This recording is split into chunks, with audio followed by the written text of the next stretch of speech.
version of this video with illustrations and everything to simplify it and communicate my thoughts in a way that is digestible by the most possible people. But I'm going to explain American politics in a very simple manner for someone who perhaps has not been that engaged in politics. You don't really understand about a lot of like why things are the way they are, why these politicians behave the way they do. So I'm going to really be communicating in a very simplistic manner, trying to get you to understand core concepts. Don't take anything that I'm saying literally or read into it too much. Just focus on the fundamental ideas that come to mind with the way I'm explaining things to you. So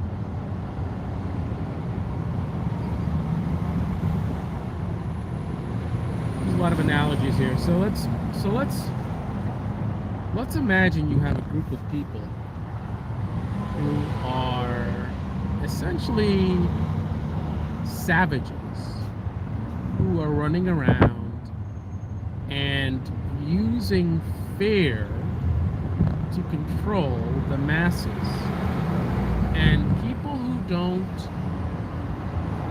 go along with whatever it is that they're pushing for, this group or gang, whatever you want to call it, they will 2 taps to the dome, right? They are going around and killing anyone who goes against what they're trying to promote, whatever objectives that they have. So if you have this gang that is behaving in this way, right? And I'd be interested to see people who are listening to this, see if you can translate the mumbo jumbo that I'm saying now into something in reality and see where I'm coming from. So you got this one gang of savages using fear to control the masses, and people who challenge them get taken out, right? Then you have this subset from that gang. These are new members of that gang. They're younger, more wild and crazy. The old school OG gang members, they have or had some level of code, right? You don't kill on Sunday, right? Certain rules, right? But you got these young, they call them whippersnappers, new gang members who are savage on a whole different level. So these new savages look at the OGs as soft. You're pushing something on the masses, right? And you got one person who talks back to you. The OGs takes out that person. These young savages, the new members to the gang, they look at that as soft, right? You got this one guy that talks back to you, and you just kill that one guy, right? Good to see you, man. I can't read your name. I'm too old, but good to see you. So they say that's soft. You just killed that one guy. So what did his new sort of, shall we say, freshman gangsters, what's their response? Their response is, you shouldn't just kill the guy who talks back to you. You should kill his whole family. Take out his wife,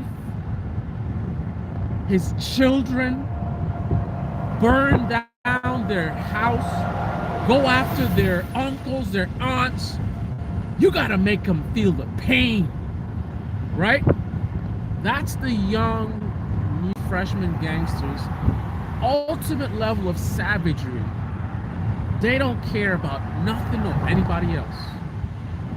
But because of the fear that they command, the OGs not only are afraid to mess with them, but they also like some of the power that comes from these folks. They're keeping the masses in line. So the OGs are silent. They're not really down with that level of savagery, but they damn sure will let it happen because it benefits them and their goals. Right? Then you got another gang, right? Another gang who essentially wants the same thing. They want control, they want power, they want money, right? But instead of just being so crude and just going out there and you know, it's very primal, very black and white, very, you know, I say this, you do that, if you don't do it, right? Real simple, cartoonish. Instead of going to that level, this gang is a little bit slick, right? So this gang tries to play like they're the good guys, right? Those other folks, they're savages. They don't care about you. Well, look at them. They're just going around killing everybody, right? So case in point, this other gang will go out there talking about, we've got to safeguard our families. This other gang is out there killing people. We're going to protect you, right? So this gang finds a house with a whole family being slaughtered by the other gang, right? And they raise an alarm. Look at what these savages are doing, right? They raise up, look, this is wrong. You need to get on our side so we can protect you from this, right? But then, if you do some digging, you realize that this other gang rolled up and saw this happening, kept their mouths shut, and watched an entire family get slaughtered. And then after the fact, they come in and like, oh, this is horrible. They could have stopped it, right? They could have done something to save the family, but they don't care about the family either. They're not savage to the level of killing a family, but they are savage enough to watch a family be slaughtered. In fact, on occasion, if you pay enough attention, you will catch situations where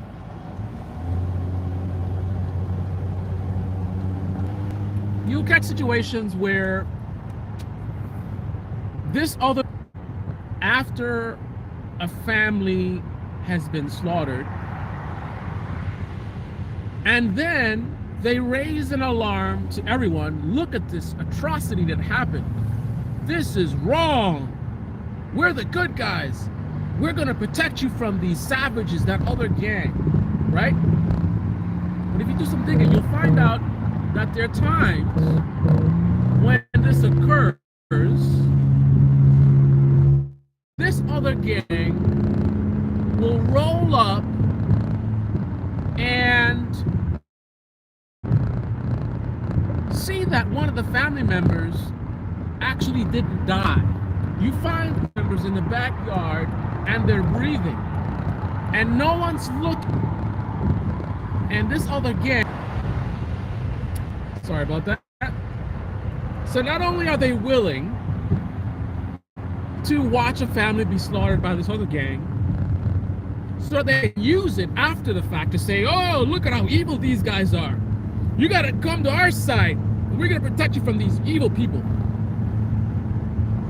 Not only will they sit by and allow that to happen, they will take out one of the family members themselves, right?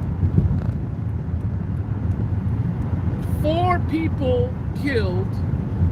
The 5th one could have survived, but this gang prioritizes making the other side look bad so much that they would actually get involved and kill the 5th family member just because it's more powerful to say they killed 5 people instead of 4. So they sit by and let these things happen, and sometimes they'll even be involved themselves in secret, in the dark, while the other gang does it out in the open. This other gang, this fake gang who spends all their time just focused on pretending to be the good guy, meanwhile essentially being just as savage as the other gang, they just don't take it to the level of, we're not gonna kill all these people ourselves, but we'll enable our competing gang, right? We'll enable them to do it, and we might just finish off some of the jobs too if they don't get it all done right. Because we don't really care about anything but ourselves, money and power. But that gang, the fake gang, has a subset as well. They got a freshman, young bucks in their gang. Unlike the other gang, these young bucks are not savages, right? They're not even more extreme than the OGs. They're actually more reasonable than the OGs. The OG in the fake gang, right? They are more brutal, more savage, more inhuman than their young members. But the young members essentially exist as surrogates of the OGs. They exist as a PR stunt, right? As part of the core mission of the gang, which is to pretend to be the good guy, they need some fresh young faces that look real innocent, that can appeal to certain people that the OGs cannot. Right? The OGs go out there and people look at them and you guys look shady as hell. I hear what you're saying. You're talking a good talk, but I don't trust you. You look shady as hell. And they bring in these young, fresh members, right, who talk an even better talk, right? They know the words to say, right? And they got that young, fresh, innocent looking faces, right? And that way, this fake gang is able to appeal to a larger audience. But then there's another level to it. These young, fresh faces, what is this? Power corrupts, right? So some of them, because they don't get a lot of respect, right? They're just being used by the OGs for recruiting purposes, right? And they see the OGs driving the nice cars and got this gold chain and all this. And yeah, we're taking it back to the 80s. And they're like, man, I want to live like that. I want to live that lifestyle. So even though they're the better ones, they get corrupted by the power, the money, the power, the access. So on different degrees, to different levels, these freshman gangsters who are just publicity stunt are slowly becoming corrupted, and in the long run they will be the next generation of OGs. And that explains pretty much the entire political system in the United States of America.